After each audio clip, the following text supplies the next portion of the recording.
Lonkan tekonivelleikkaukseen päädytään potilailla, joilla on vaikea-asteinen lonkan nivelrikko oireiden puolesta ja myös röntgenkuvissa nähdään merkittävät nivelrikkomuutokset.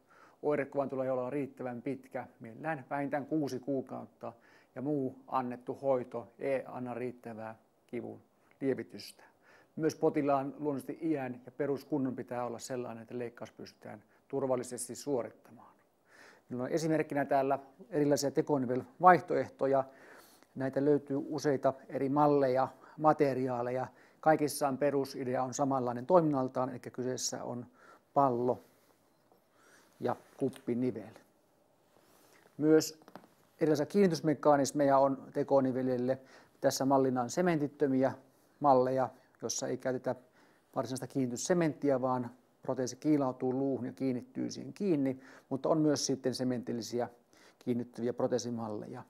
Sinänsä potilas ei tunne leikkauksen jälkeen eroa eri malleilla. Kaikki tuntuvat yhtä hyviltä ja samanlaisilta. Lähinnä erot tulevat esimerkiksi näissä materiaalivaihtoehdoissa, lähinnä niiden kestossa. Tällä hetkellä pisin kestoaika teoreettisesti tekonivelille saadaan keraamipinnoilla, joka näkyy tässä mallissa vaaleanpunaisena pallona, ja myös vastaavasti keraamipinta on tämmöisen metallikupin sisäpinnalla, ja tähän tulee keraamipinnat vastakkain.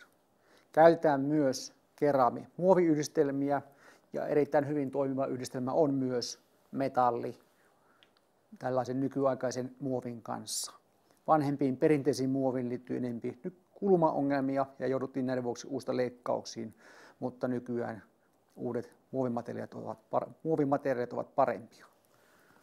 Myös kuten nähdään, näiden kahden eri proteesin pään koko on erilainen. Tässä on 36 milliä, tässä on 28 milliä.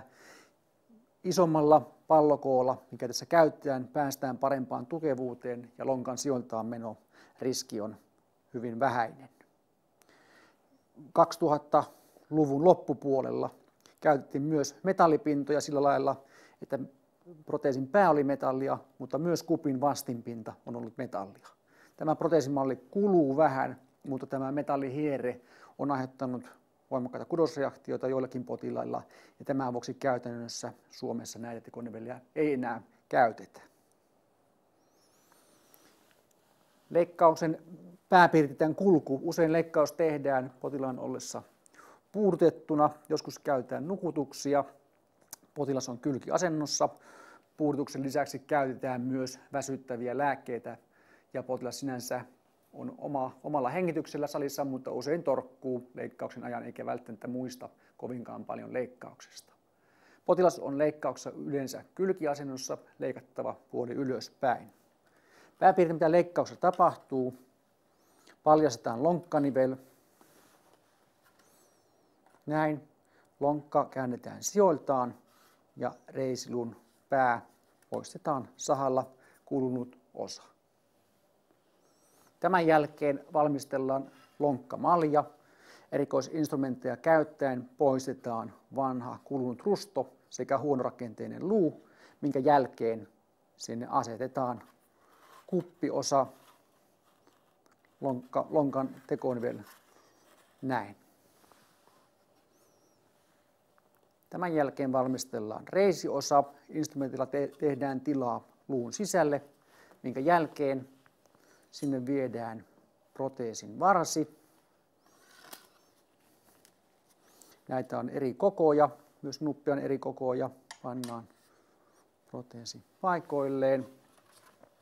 Ja tämän jälkeen leikkauksessa tarkistetaan, että komponenttien asemointi on hyvä, lonkka ei lähde sijoiltaan, ei tule kampeamisia mihinkään suuntaan.